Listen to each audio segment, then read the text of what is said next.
think so too. Fantastic. I think we had better start before people get too bored.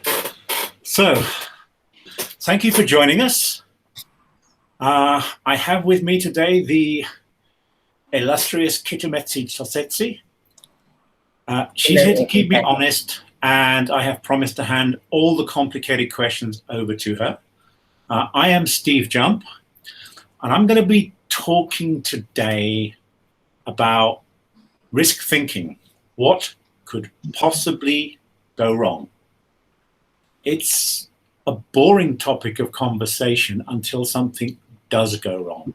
Then I can assure you it becomes very, very exciting, very, very stressful, and then you go hide in the corner. But the fact is, we're here talking about designing stuff, talking about doing new stuff, doing stuff that we are not necessarily comfortable with, but doing things that are going to be of benefit. Okay? At the basis level, it's going to be of benefit to ourselves because we might, if we're very lucky, get paid for doing it. But if we are even luckier, we are going to be doing something that is of benefit to other people. And that's the point that I will be coming back to again and again. This is not just about us, this is about everybody. And if we are working for everybody, then we have a responsibility to make sure that what we do doesn't do any harm for the everybody we are trying to assist. This is considered to be rather embarrassing. And if your future career depends on your reputation of doing good stuff, it's considered to be a very career limiting move. So I'm going to talk generally about that. I see people are creeping in nice and slowly. By the way, this is one reason why I could never ever survive in a university. Because one, I would be late, and then I would expect everybody else to be even later. And even though I know I would be late, I would get so agitated with everybody else coming in, I probably would not be a particularly competent. But I might be a topic of amusement because I can lose my rag situation. But we're talking about business risk, we're talking about cybersecurity risk, but the principles that I'm going to be talking about are applicable to absolutely everything that you do. Anything that you apply intellectual effort to create. And the reason I'm going to come back, and I repeat myself a lot, just in case you're not paying attention. Unfortunately, if you are, you'll hear me repeat myself a lot. If you are putting part of yourself into a design, you should have a passion for it. Otherwise, it's a boring job. So let us assume that you enjoy what you're doing. You're putting effort into something. The act of creating is fulfilling. The act of creating and providing something that other people will benefit from is doubly fulfilling. So you're literally working on the side of the good guys and good girls, I suppose. I use guys literally in case you get upset. I come from a generation where guys meant everybody. So yes, I'm a little bit behind the curve, so apologies in advance. No offense is intended. But when we are working for the good of other people, it is something that is satisfying. If we can do something that is new, we can do something that is changing life of individuals. Better yet, if we're doing something that is changing the life of generations. This is driving us from an emotional perspective. And against that emotional perspective, we can achieve far greater technical things than we could without that motivation. So this is the good side. This is the side that gets you out of bed early in the morning. And this is the side that makes you want to do more. And I am actually trying to encourage that because seriously, that's what gets me out of bed in the morning. I enjoy the good stuff. I enjoy things that work.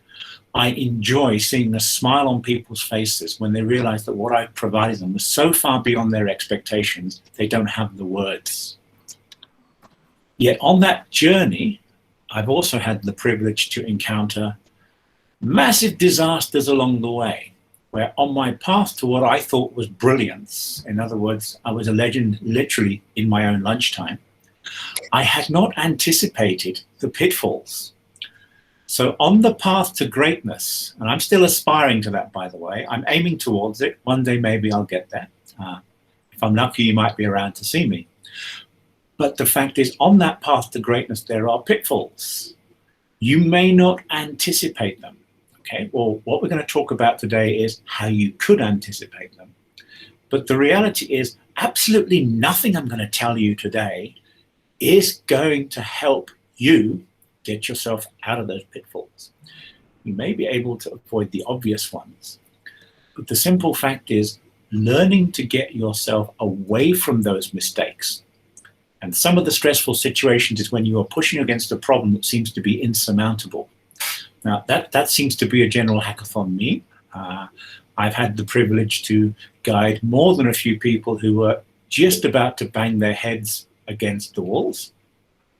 And the reality is, once you move past the problem, it becomes part of your experience.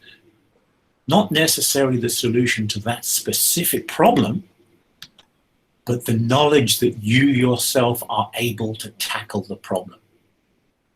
It's called a life skill, but it's one of those things that you don't ever know you have until you found out that you needed it and it appeared. So you have to push through that obstacle, and it's worth it.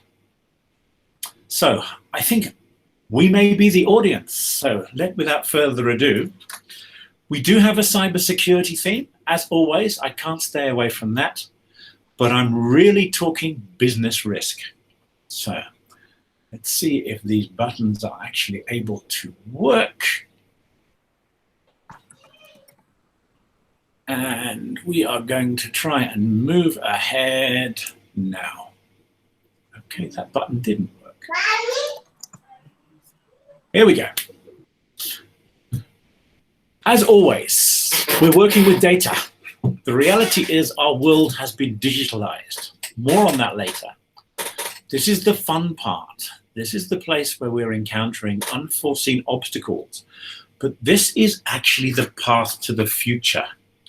Those who master the digital domain are set to master the world, okay? That's my motivational speech for the day. But the reality is, we are dealing with, if you think it's the nuclear discovery process of the last century, but it's in data, it's in digitalization, it's manipulation of data, understanding it. So that brings me back to my absolute leading question here, which is, do you know where your data is? Okay, people keep telling me that that's a rather old-fashioned. There was a business motivational book that was published about 15 years ago. Okay, most of you will have never come across it. It was called Who Moved My Cheese? Okay, Toomey may have had to read that at school, right? But the reality is, we need an update for the 21st century, and seriously is, who moved my data? Data equals cheese. You can draw your own conclusions. I'm not going far down that analogy. So seriously, do you know where your data is? Yeah, it's not a rhetorical question. Okay, over the next 48 hours, you had better know where your data is, and you better know how to find it. So how do you get it? Let me say, there are good ways, there are bad ways, and there are highly unethical ways. You need to be the judge of that. But let me say, my bias is towards the good ways. And the ethics I will leave to your own interpretation, but generally you will be using data, acquiring it, originating it, manipulating it, processing it. But your entire future is basically turning that raw, let's say, raw carbon of data into the diamonds of information. That's what it's all about. So how are we getting it? How we are able to access it afterwards? There is method to my madness. All of these points are going to come back with really complicated questions that I am going to expect answers to, because otherwise Keto is going to be sat there really bored, okay? Because she actually knows the answers already. She's just pretending not to. Very polite. So anyway, what is done with your data? Now, ultimately, that's the end objective of what you are capturing. Your data is being acquired for a purpose. Sometimes the purpose that the data is being used for was not the purpose it was originally acquired for. That's the glory of data mining, data analytics, and the whole processing. The enrichment of that is where the true value is coming. And quite often, it is more energizing to reprocess that data and relook at it, and it delivers more benefit than the original acquisition. So we're looking at data archives from years and years and years, and we are achieving magic things with that. In the last few years, we have started to understand that power, so we've gone out seeking more and more data. So what we're doing with it is generally trying to take data, do manipulation, do processing, do smart representation, and deliver something of value. So if we have something of value, great. What do we know from history? If anybody ever has anything of value, someone somewhere decides that the easy way is to steal it, right? So we have put work into our effort. That work is our intellectual property. So there's some pride in there, but the whole point is that value is effort. And that value is also what is going to be used when our end consumers take that value. In other words, we are giving away way more than we are acquiring in the process. Hopefully, we're getting paid for the process. At the end of the day, someone is going to derive some net benefit. If people steal it, that net benefit is derived. If all it does is deprive you of a payday, that's really sad. If it deprives someone of their civil liberties, this is starting to get sad. If it's controlling systems and machines and it deprives someone of their life, this is a tragedy. So the fact is, our code tends to be a representation of the real world, and we have a responsibility to make certain that what we are doing with that data cannot directly, through our negligence, do any harm.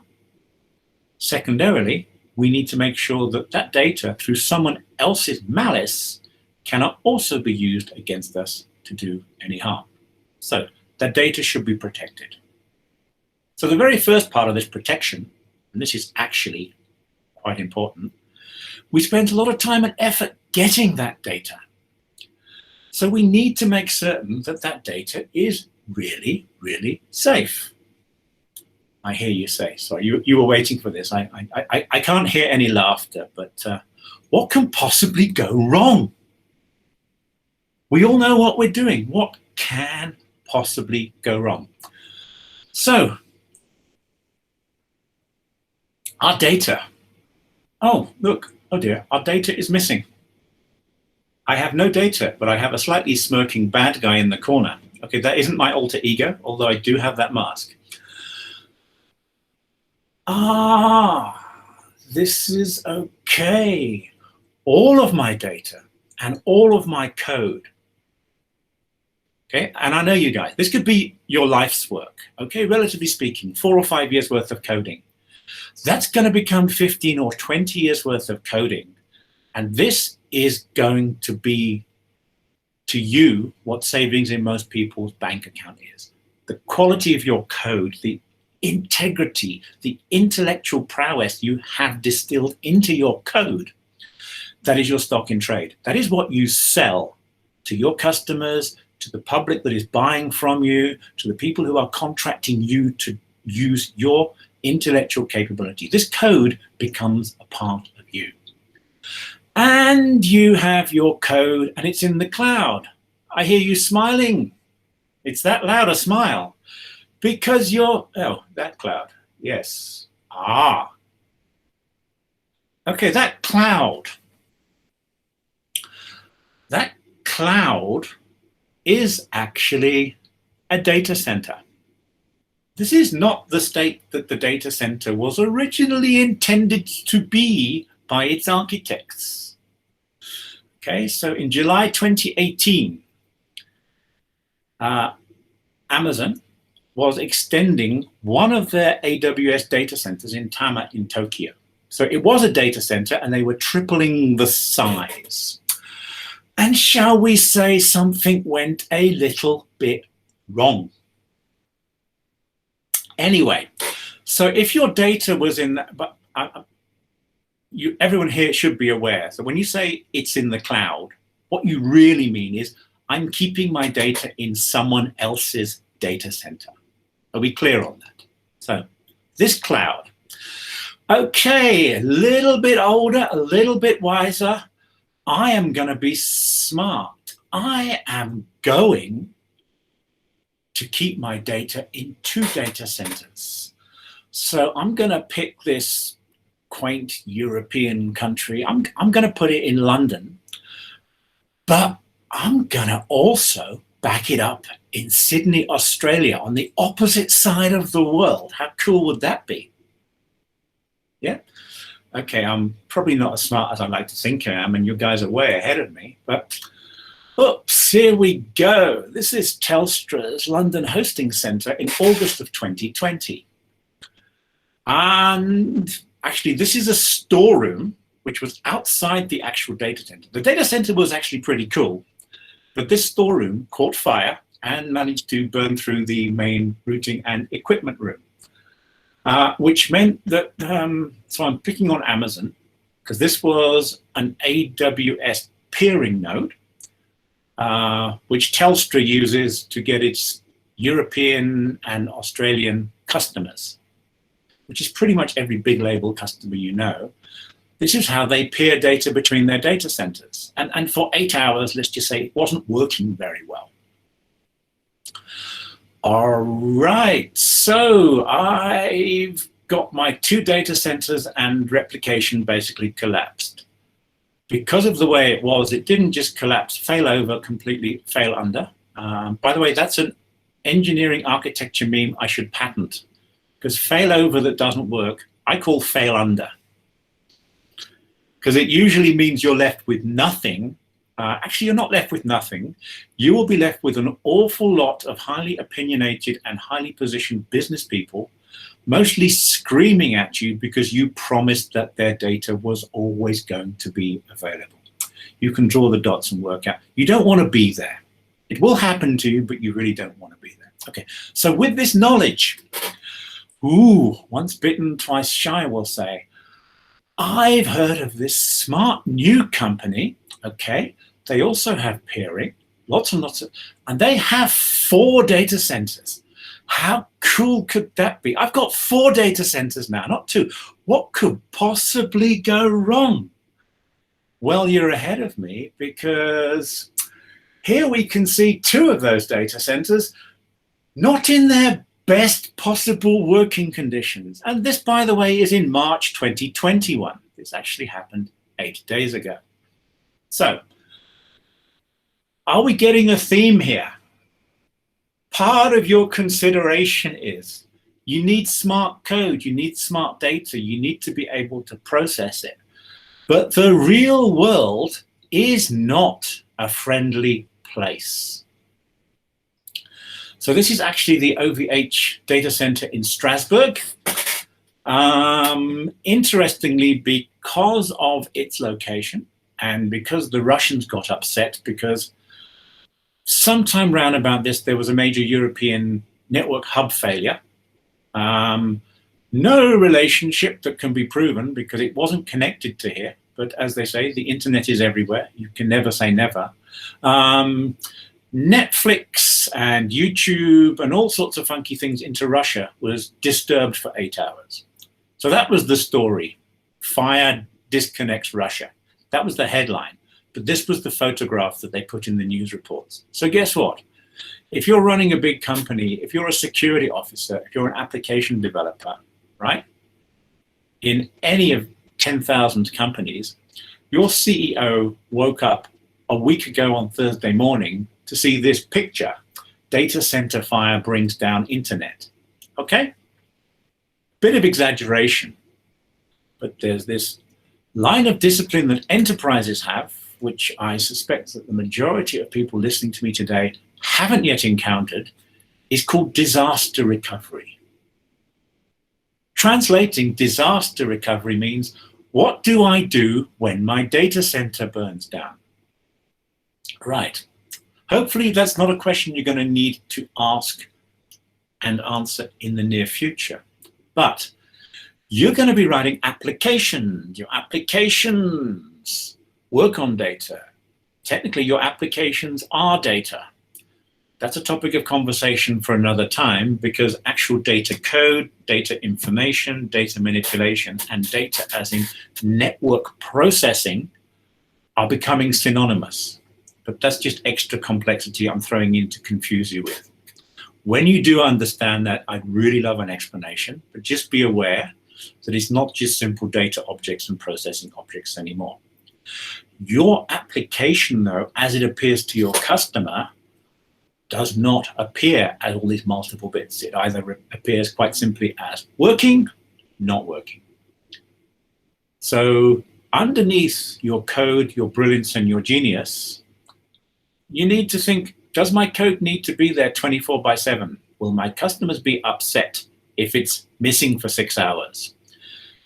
If I am running a personal safety application that needs a ping from you every 45 seconds, and all of a sudden that ping is literally bouncing off the moon, is that going to put your target customer at risk? If so, how would you plan for a data center suddenly catching fire? I hope you have realized that data centers can catch fire. And by the way, these are the spectacular ones that I could find. These all made headlines on the BBC, on CNN, okay? These fires were reported. But the reality is every year, about 25 data centers burn down. So, okay, there are about 8,000 data centers that you're probably going to come across, from the cheap to the ridiculous and the expensive. And this is part of your design thinking. So let's take it back. So your data center can burn down. I'm moving on from that. That's bad news.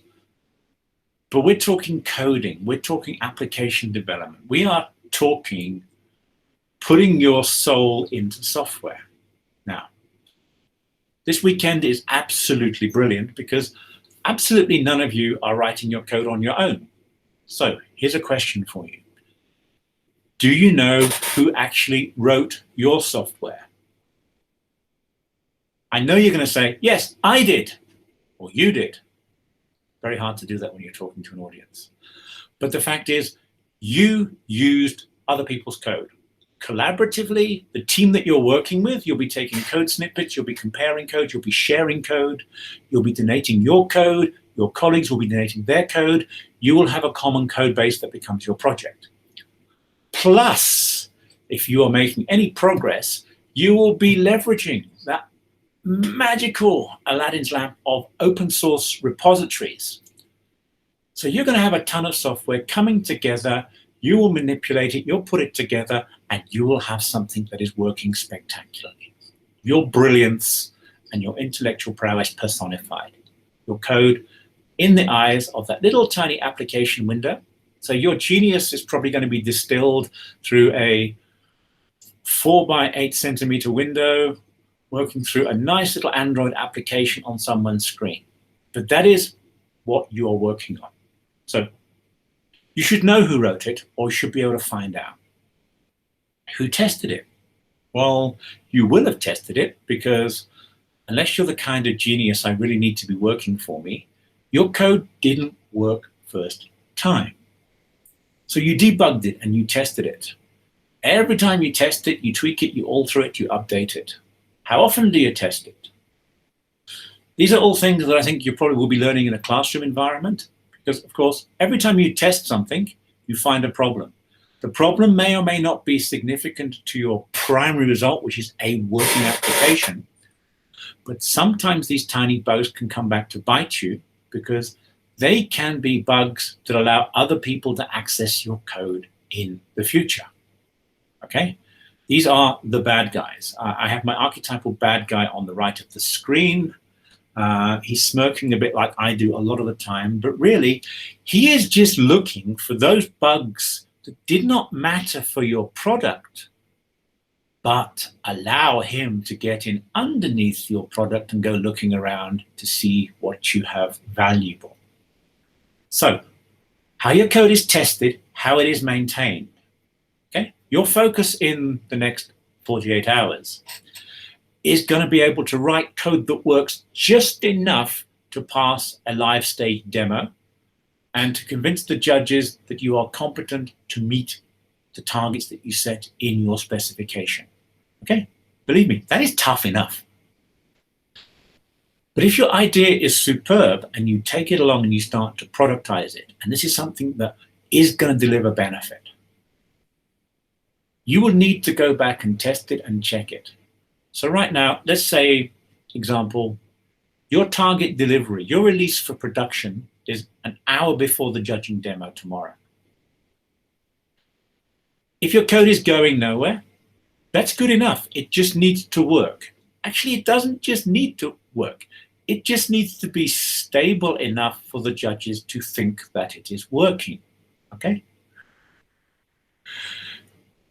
That's not something you should be laughing at, because the reality is most demos, if you're seeking funding, are driven from the point of, please let it work for the next 10 minutes and yes, I'll find you a chicken or something. Because the reality is you're working from success to success, and underneath that you're fixing the gaps before anybody notices. These gaps are called bugs. We know them. Every security vulnerability that is ever going to be encountered and has ever existed was not designed to be a security vulnerability. It was just a bug in otherwise nicely working code. So if you think beyond your release for production, there is a lifetime of your system where it's going to be moved into other people's worlds. So how do you maintain it in that space? So testing isn't just for production. Testing is actually for your life cycle of your product or service. So I'm going to skip through this, but these are all relevant. If you have been listening to the news, who else can edit your code? The team that you're working with. You might have got it committed up through GitHub or something like that. Have you made certain that you are the only people that can edit it? You're the only people who can commit?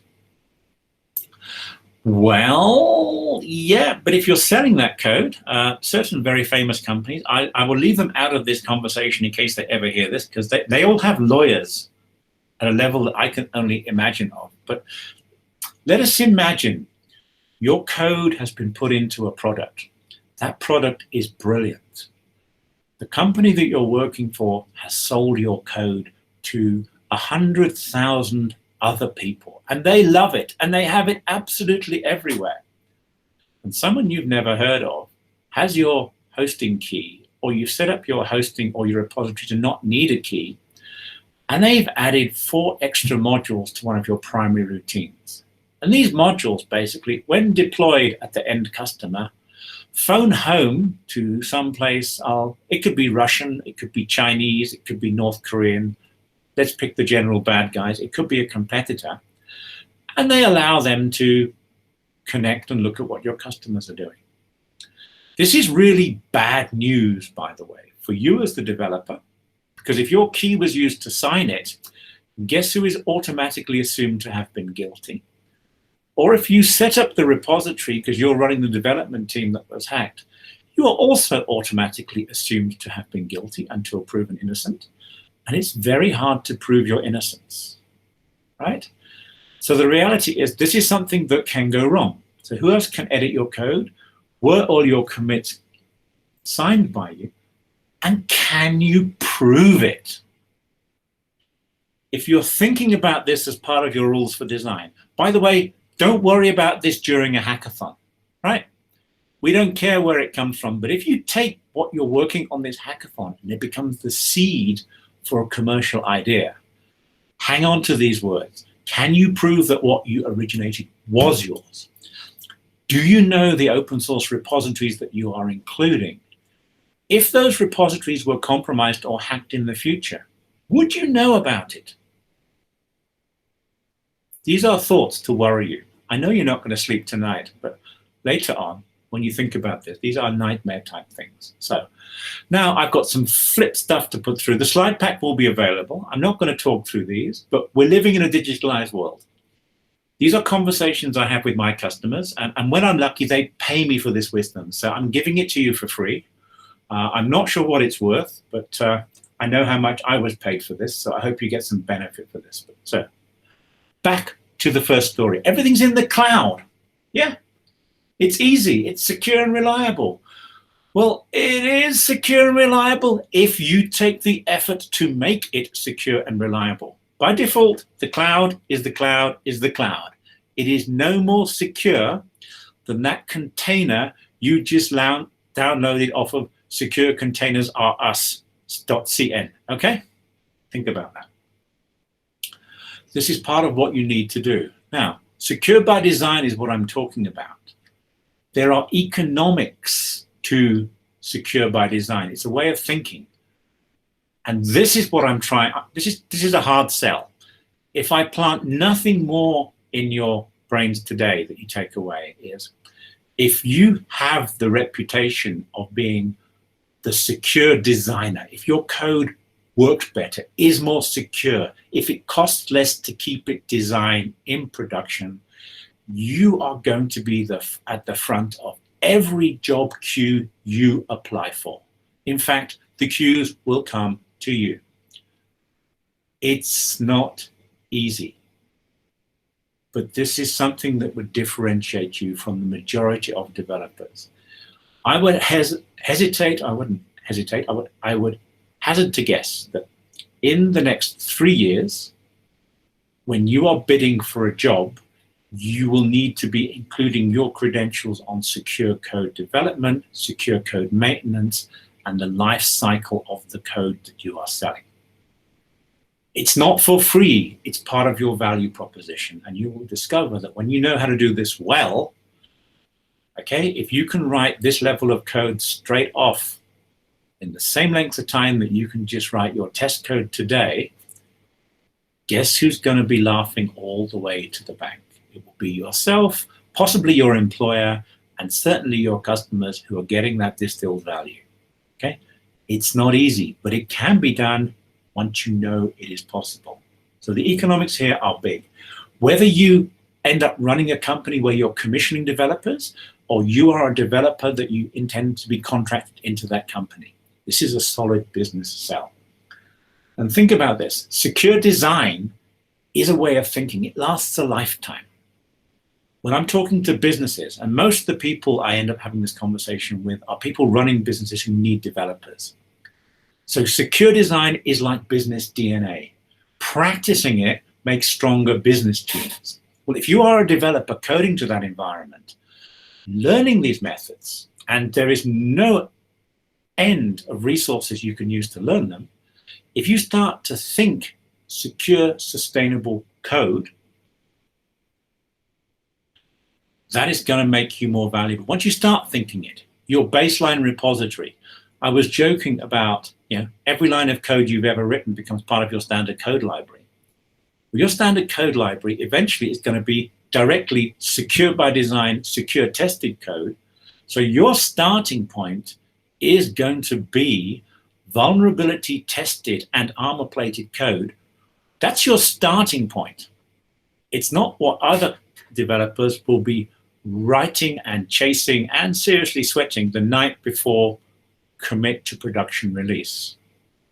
Oh, you're still going to be sweating and concerned on the night before production release because there's always going to be that next bug. But 90% of your security concerns are going to have been met by your coding style. That's what this is all about. Understanding what can go wrong. And when people say, why do you charge 20% more per hour than all of your peers? Your answer that should be, because I only need to do this once. They're going to need to do it 3 times before it meets your standards. Okay? If you make that statement, you had better be able to prove it. Okay? But when you can prove it, 20% more per hour is a bargain. That's where you need to be. So, this is that famous Android with a QR code on the front. What on earth could it mean? Okay, the memo here, and this is a joke. You can take it away. You may struggle to find an audience that appreciates it, but when you do, it's got a good laugh, okay? So if you think good security architecture is expensive, yeah, and it is expensive, it costs more, you want to try bad security architecture, because those companies are no longer in business. So that really is what I was going to do. And I've got a nice scary slide. This is my too long didn't read. I'm not going to talk to this, but there's one punchline on this. Shift left is only a reminder, okay? You use it to convince people who don't know what it means. And whatever you do, learn to automate. All the basics you need to automate, plain and simple. But make sure you automate the right things. So that practically is all that I have in my presentation. So I'm going to stop sharing my screen. That means you will have, okay, you have myself and you have Peter Metzi. We are all ready to answer your questions. And if I could see any of the chats, right. Would now be a good time to ask for proof of life? Is anybody listening still alive, or have I all bored you to distraction? We're still alive. Well, I'm still alive. but no one's asking me any questions. Okay, before we get into questions, let me just add a bit onto what Steve has said.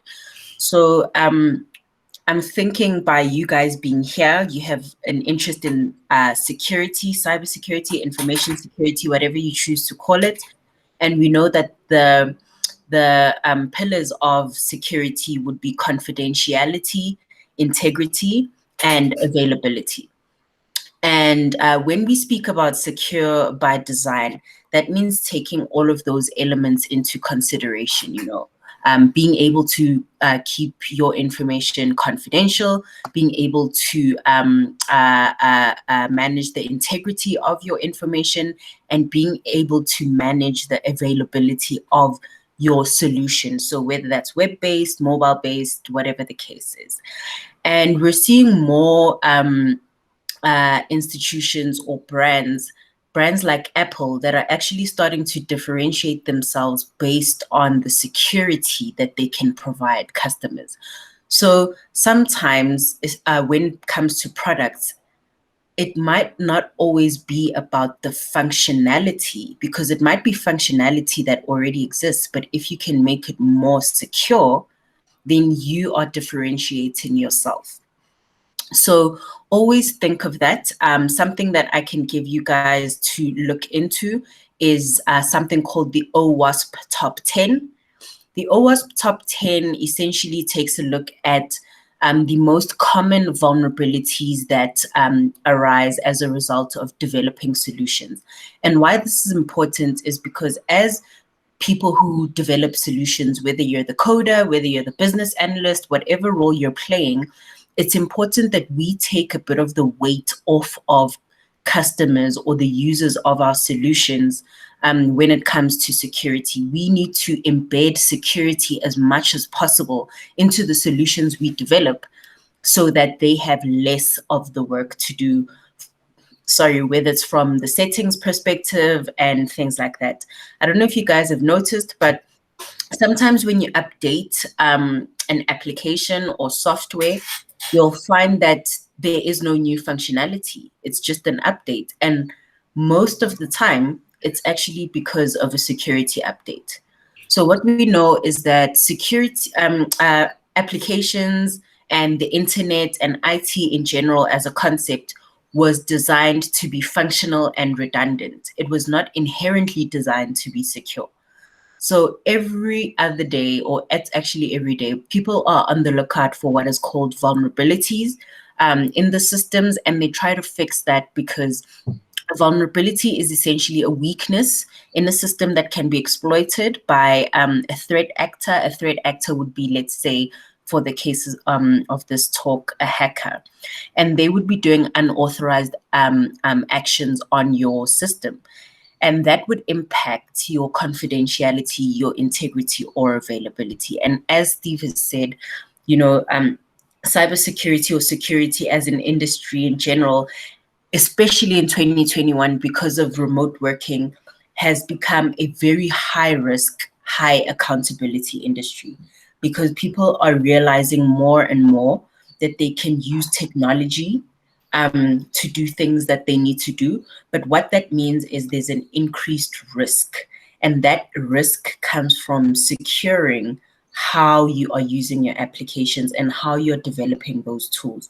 So making use of things like open source technology or even making use of APIs might sometimes introduce you to security risks. So I'm going to pause there for now, and I'll get back to you guys and ask if you have any questions.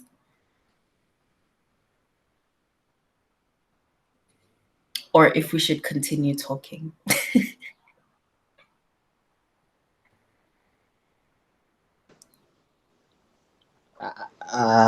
Me, I like asking questions. Is Bernard Mashala here on the line? Thank I you. just want to know, like, following the CIA thingy. I don't know what to call it, but let's just call it the CIA thingy.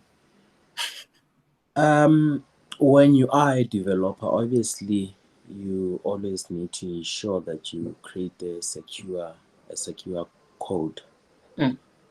So me, I want to understand how do you know that you have created, or maybe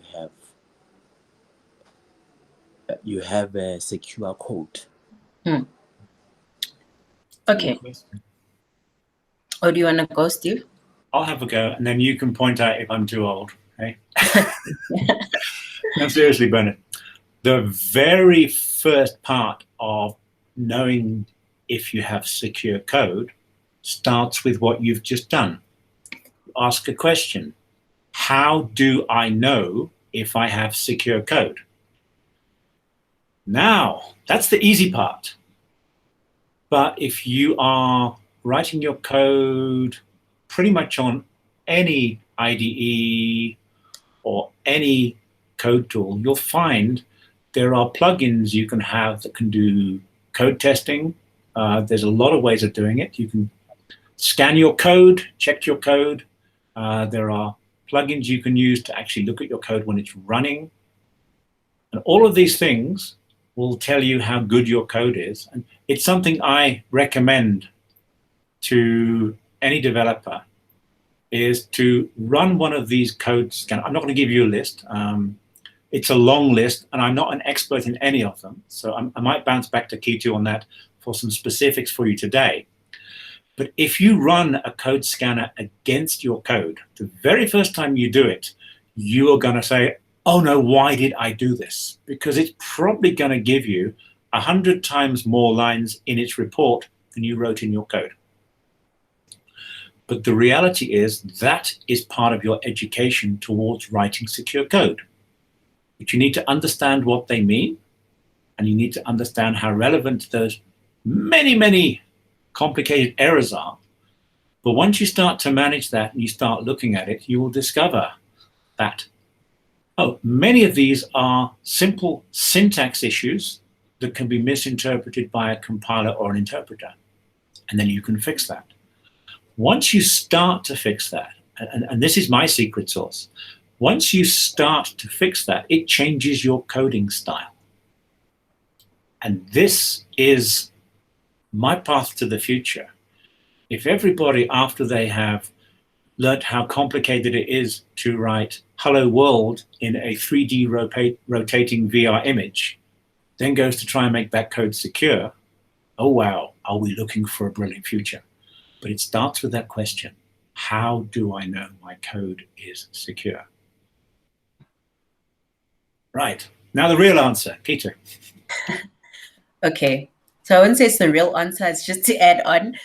So when take a look at the OWASP top 10 vulnerabilities, I have an idea of them. So we have, for example, things like SQL injection that are a risk, broken authentication, sensitive data exposure, broken access control, security misconfigurations, cross-site scripting, insecure deserialization, sorry, it's a long word, and sometimes using components with known vulnerabilities. So like we've said with the APIs or the open source, or insufficient logging and monitoring on your application. So because the hackathon is essentially 48 hours, you don't have the time to input all of these things. But something that's really simple that you can start by implementing is, for example, input validation. So if you are asking for an ID number, you can validate that text box to say you shouldn't be able to add letters, or you shouldn't be able to add anything that's more than 13 characters, and that will reduce the risk that that specific text box could potentially introduce.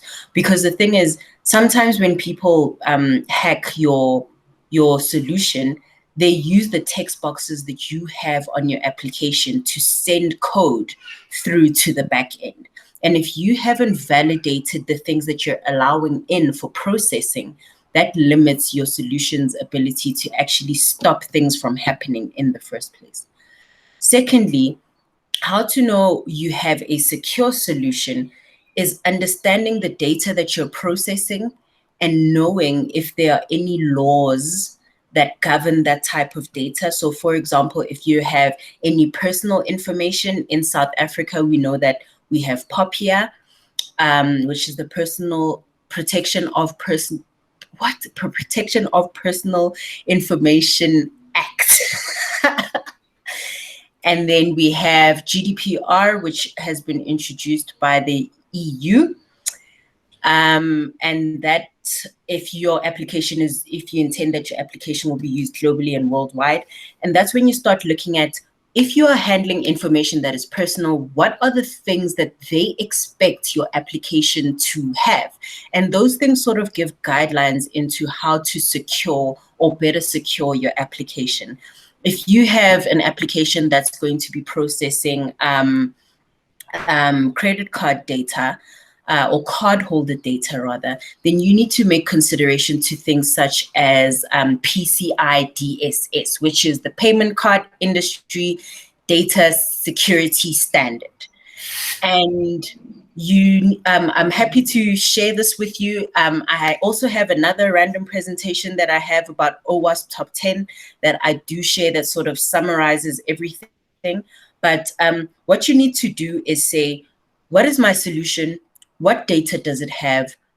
How do I secure that data? How do I stop somebody from outside getting access to that data?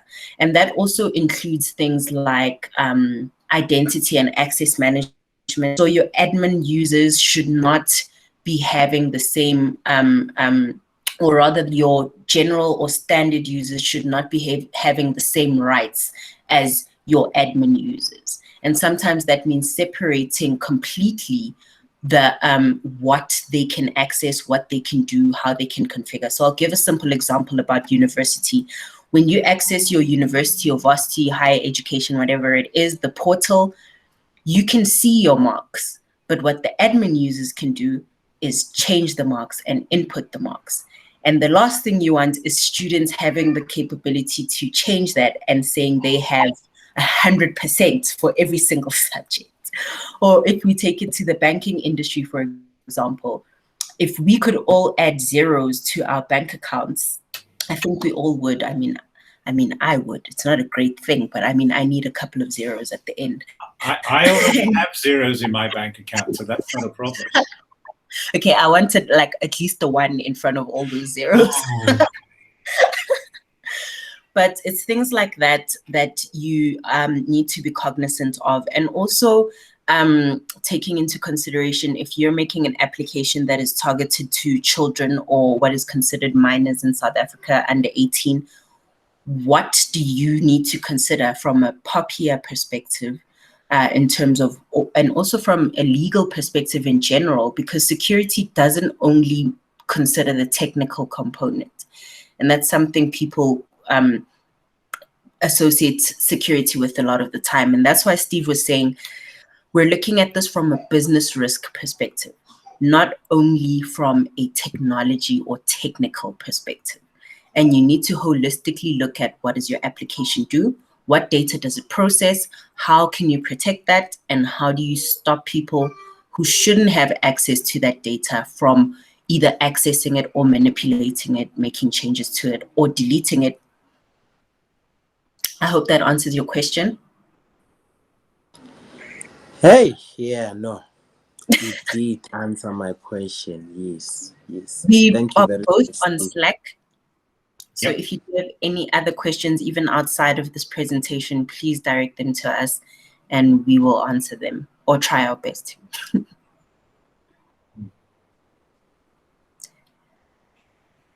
Something to consider. Business wants applications to work. Mhm.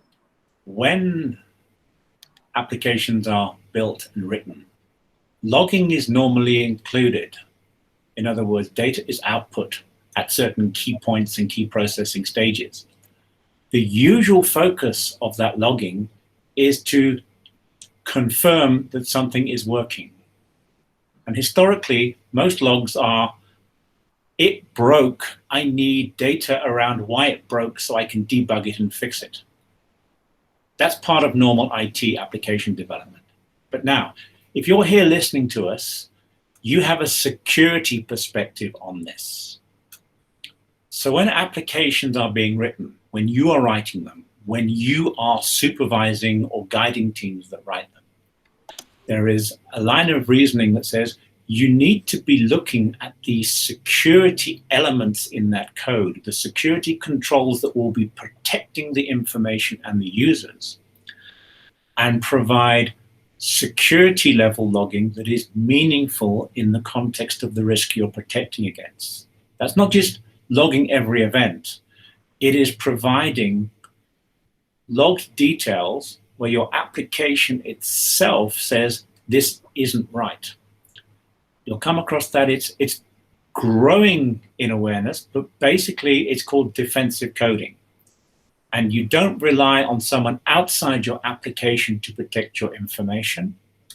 As a secure developer or a developer with a secure mindset, you recognize what could be done and you start putting triggers and indicators in your actual application code.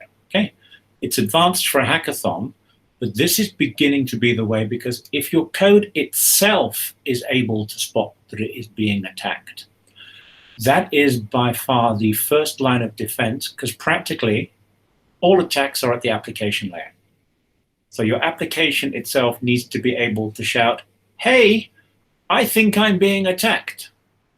It is very rare today to find code that has been written that way, but it's going to become the norm very, very quickly, because you cannot protect every line of code at the network level or at an endpoint level. The code itself has to start being self-defending. Okay? It's an advanced idea, but it's something to think about when you're printing that send to log or syswrite. Okay? Is that just a general tick, meaning something happened, or is that an indication that some secure event that you were looking for happened in a different way? Don't just report the good, understand the bad, and then be reasonable, because there's already 1 million events being logged. Does your log output add any value to the guys trying to protect the system as a whole? This is a long, deep, complicated conversation. I just wanted to plant that weird seed of thought in people's imaginations. Please don't have nightmares about it yet. Cool. And then one thing I just want to say as well is, am I echoing? No. Okay. Oh, okay. Is what we need to remember about these threat actors or hackers and hacktivists, etc., is they just need to find one flaw in your system. And unfortunately, as the developer or solution provider, you need to be looking at all of the flaws in the system. So the best way to try to tackle it is to not think that you will be able to secure your solution 100%. It's just to look at the very evident doors that somebody could come through and close those.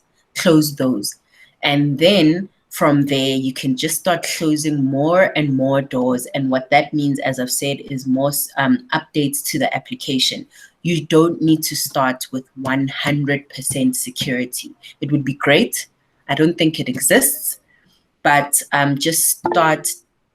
Yes, exactly. The software only has to fail once. The hacker can fail many times. Yes.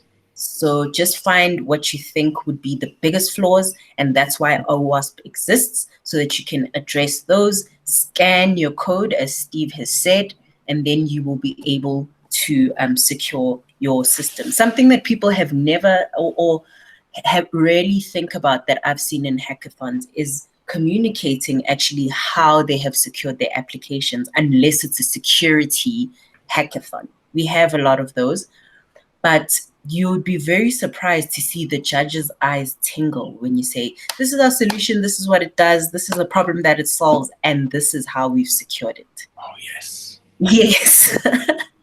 So just keep that in mind. I don't know if the timekeepers are going to start bashing us, but I'm happy to I think we're out of time. Yeah. I'm happy to take questions if we can still take them, but Misho, I'm not too sure. Charlotte, I'm not too sure. They're not listening to us. Oh. Are you guys done? Well, we're done. We could go on forever, but at one point our welcome is going to expire. So the time is up. It all depends on if there's any further questions. We can still continue a little bit with taking the questions. Are there any more questions? Cool, guys. So remember, we are on Slack. I've shared some links with you guys in the chat. I'll coordinate with Misha and Charlotte to share that OWASP presentation that summarizes it a bit. But good luck, guys. And it's Saturday and it's still in the morning, so the spirit's still up. Keep it up until tomorrow. Yep. And if you need to know how to sell security, my details are online. You can contact me 24/7 until it's over. I'm happy to give you entertaining sound bites, but you have to convince me that you know what I'm talking about, okay? Alrighty. Hey, thank you so much, everyone. All right, thank you, Steve. Thank you, Gaitu. The recording will be shared with the guys in case they did miss anything. Otherwise, thank you, everybody. I'll put my slide back up as well in case the notes are of any use to you. Cool. Thank you.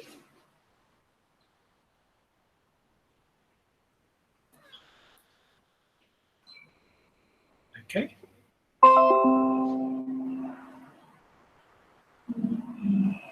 Everybody's going. No. This is always the saddest part of the party, you know? Yes. I mean, if this was a real life hackathon, we'd be going to have the bride meet. Absolutely. I miss them. I am stopping the recording, guys. We are still being recorded. In this conversation. I'm so glad you kept the conversation. And the recording assembly.